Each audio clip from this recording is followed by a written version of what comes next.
শিশুকে ডাল বানিয়ে বড়লেখায় ৫ লাখ টাকা লুপাট, নৌপথ্যে ২ নারী।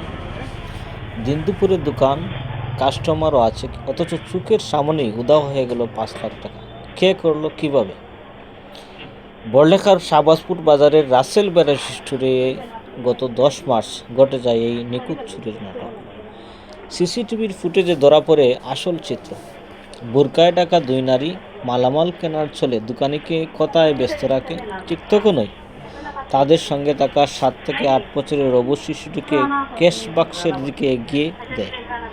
শিশুটি বুঝতে পারে না তাকে দিয়ে কী করানো হচ্ছে। মুহূর্তেই ক্যাশ থেকে সরে যায় ৫ লাখ টাকা।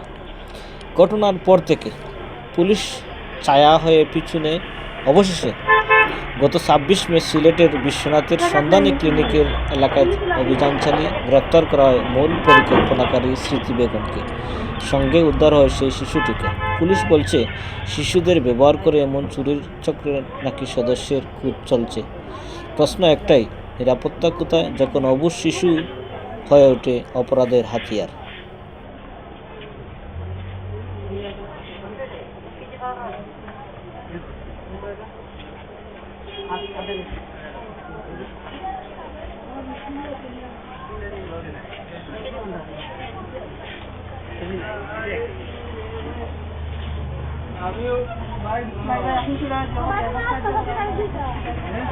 दुकान तो लगाया है तुम तो